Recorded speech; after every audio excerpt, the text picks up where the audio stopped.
lecture. So in the last lecture, we have started with the unit number 1, that is fundamentals of object-oriented programming. So moving forward to this unit, in today's lecture, we are going to see object-oriented programming concepts. What are the different object-oriented concepts that we are going to see into this lecture?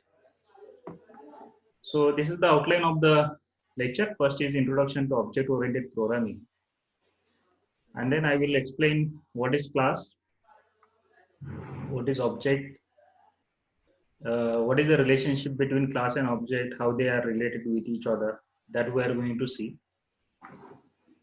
Then next is abstraction. In the last lecture, we have also seen this abstraction concept. In this lecture, we are going to see it in more detail. Next is encapsulation, inheritance, then polymorphism. We have seen abstraction, inheritance, polymorphism in the last lecture.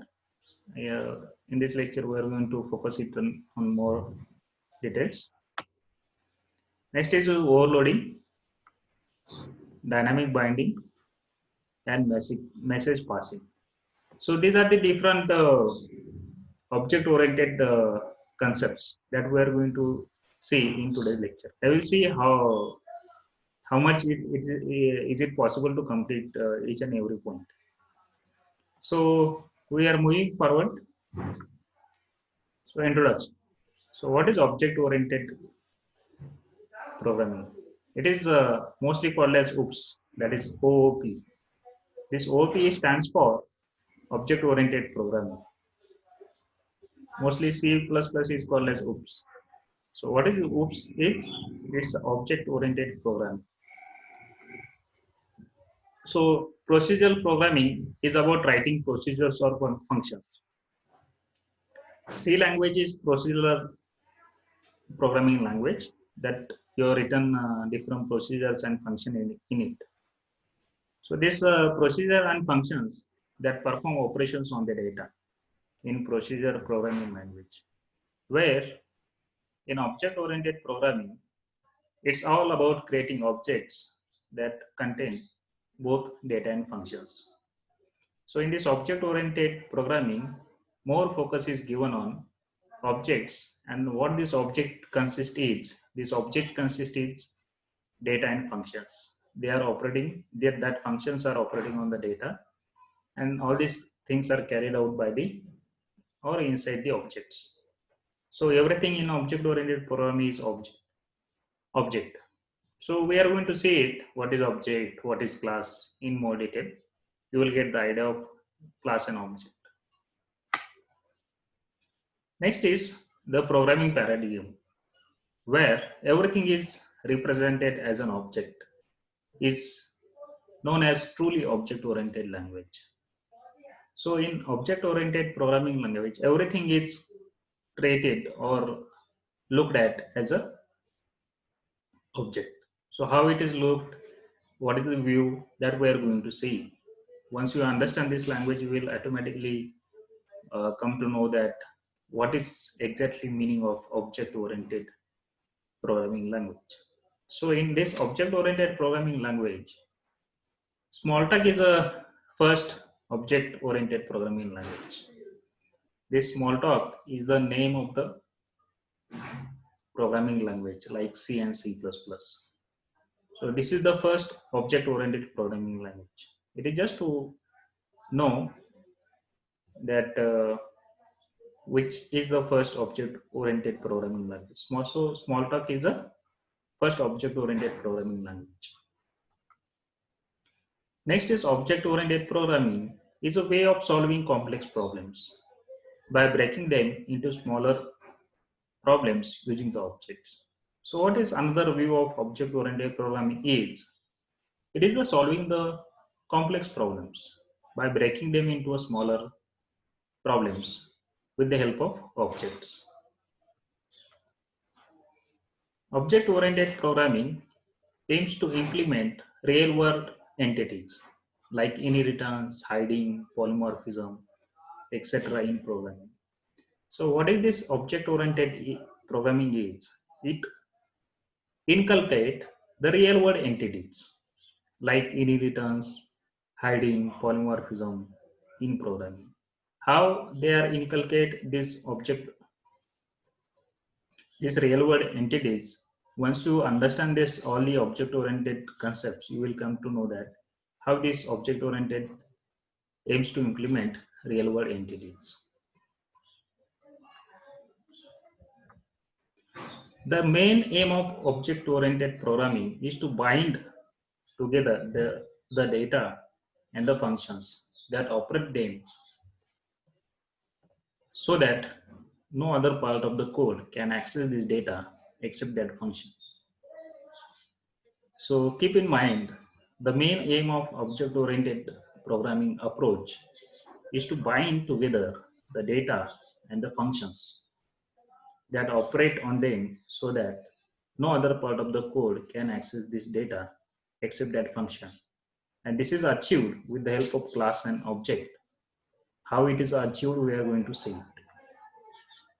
So keep in mind the main aim of OOPS is to bind the data and functions together. So first is class. What is meant by class? It is a user-defined data type. Keep in mind, class is a user-defined data type that we have seen in the last lecture. There are different types of user-defined data type. So class is one of them as a user-defined data type. What this class does, the class holds its own data member and member functions, which can be accessed and used by creating an instance of that class. So this class holds the data members and member functions, and which can be accessed and used by creating an instance of class. What is the instance of the class? We are going to see it in the object. A class is like a blueprint for an object. This class is called as blueprint for an object.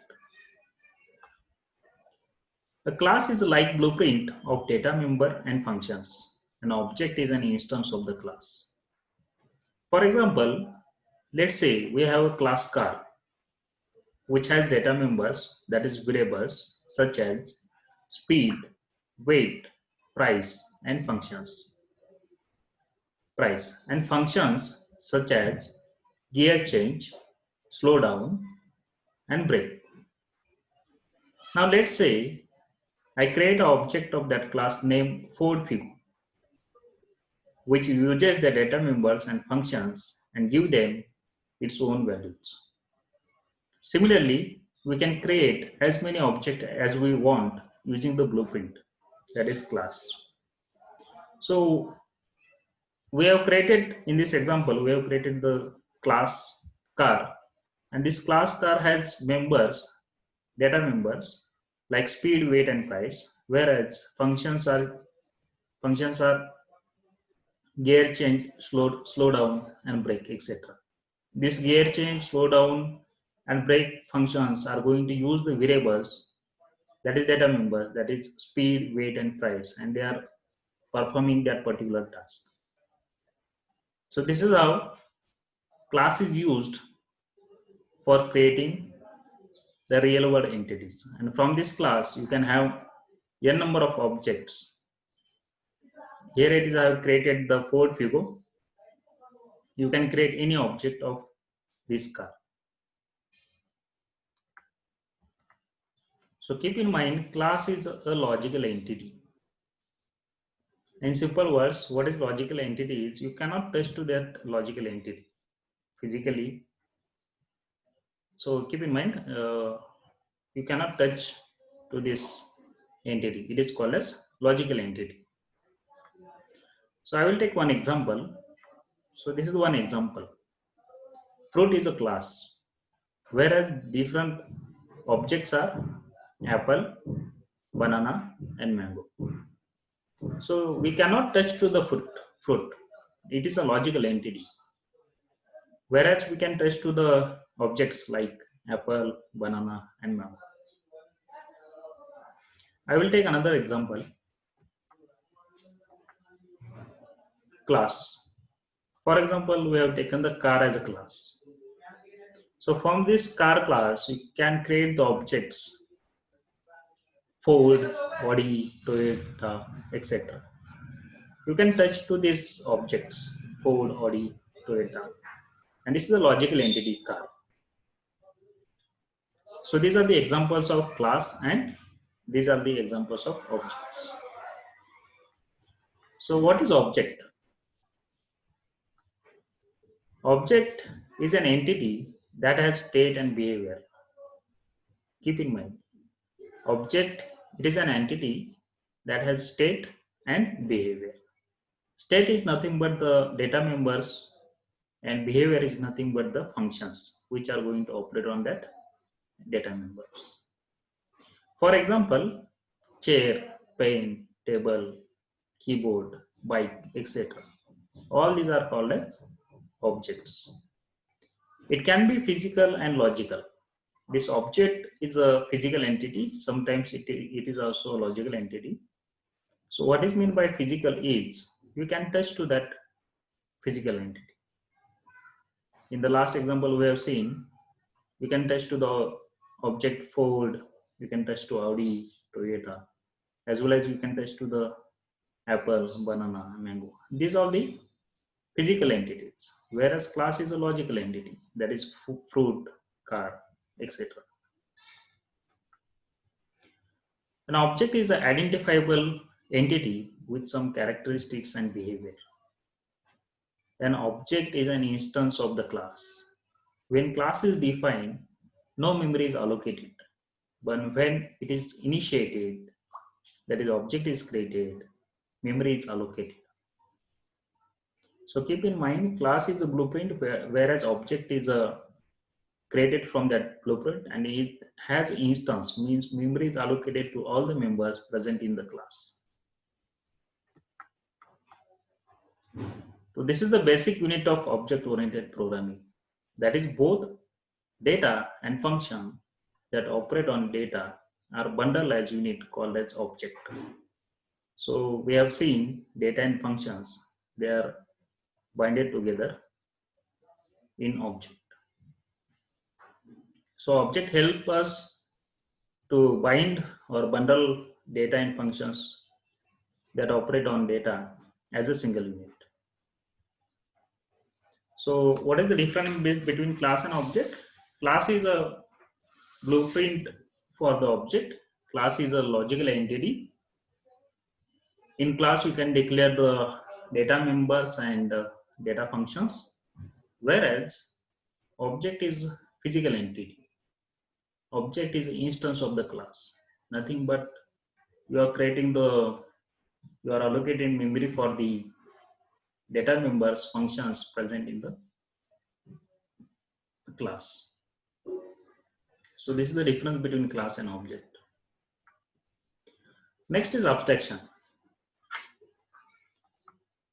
In abstraction, data abstraction refers to providing only essential features or essential information to the outside world and hiding their background details, that is to represent the needed information in program without representing the details. What does abstraction mean is only providing the useful information to the user by hiding the detailed implementation from the user. Again, in other words, abstraction means showcasing only the required things to the outside world while hiding the details. Implementation details you need to hide and only important features you need to show to the outside world. That is called as abstraction. So take one example. A particular man is driving a car. This is one real life example. A man is driving a car. The man only knows that pressing the accelerator will increase the speed of the car or applying the brakes will stop the car. But he doesn't know about how on pressing accelerator, the speed is actually increasing. Again, I am repeating. A man is driving a car on the road, and he knows when he press the accelerator, it will increase the speed. When he apply brakes, the car will stop. But he doesn't know how actually when he press the accelerator, the speed is increasing, and when actually he apply the brakes, he don't know how actually the car is stopped. He does not know about the inner mechanism of the car or the implementation of the accelerator and brake, etc. in the car. This is what abstraction is. This is called as abstraction. Take another example. When you send a SMS, you just type the message. When you send SMS, you are just typing the message, and when you are going to select the contact, and you are going to click on the send button. When you click on the send button, SMS will be sent to the that particular selected person. The phone shows you that the message has been sent. What actually happens in the background when you click the send is hidden from you, as it is not relevant to you. You are sending the SMS by pressing on send button. The SMS will be delivered to the recipient, and you don't know how it is sent to that particular recipient. What mechanism is used, how which technology is used to send that SMS to the recipient. This is called as abstraction. So hiding the details from the user and showing only important features to the user is called as abstraction. In both the examples, man driving a car, he doesn't know how actually the speed will increase and how the brake, when brakes applied, will stop the car. In another example, the end user don't know how that SMS will be sent to the one person to another person. Only you know when you click on the send button, it will be sent to recipient. So next is encapsulation. What happens in encapsulation is binding or wrapping code and data together into a single unit. It is known as encapsulation. I'm repeating it again. Binding or wrapping a code and data together into a single unit is known as encapsulation. For example, capsule. It is wrapped with the different medicines. It is called as encapsulation. So, what is the meaning of encapsulation? Encapsulation is to make sure that sensitive data is hidden from the user. To achieve this, you must declare class variables and attributes as private. Cannot be accessed from outside the class. If you want others to read or modify the value of private members, you can provide public, get, and set methods. So this is how you can implement encapsulation in your code. Important or sensitive data, you need to declare it as private. It will be accessible within the class. No, it will not be accessed outside the class. If you want to do access it from outside the class, you need to write the public get and set methods through which we can only access that data members. In normal terms, encapsulation is defined as wrapping up of data and information under a single unit. In object-oriented programming, encapsulation is defined as binding together the data and functions that manipulate them. Keep in mind what is encapsulation is. It is binding together the data and the functions that manipulate them. Take one example for encapsulation. Consider a real-life example of encapsulation in a company. Suppose consider what there is one company. There are different sections like the account section, finance section, and sales section. There are lots of sections in the company. For time being, we are going to consider only these three sections: account section, finance section, and sales section. The finance section handles all the financial transactions and keeps records of all the data related to finance. This finance section is responsible to carry out the financial related transaction, to carry out the financial related activities. Similarly, the sales section handles all the sales related activities and keeps records of all the sales. So similarly, sales section, what it does, the sales section is responsible to carry out the sales related activities and keep the records of that. Now, there may arise a situation when, for some reasons, an official from the financial section needs all the data about the sales in particular main from the sales section. So how it will be, how this financial person will get this data? In this case, he is not allowed to directly access the data of the sales section. That sales section person will not access the financial section person cannot have rights to directly access the data of sales section. So what it does, he will first have to contact some other officer in the sales section and then request him to give a particular data. So this person is going to contact a person or official person in the sales section and he will request him to give that particular data. This is what encapsulation is. This is what encapsulation is.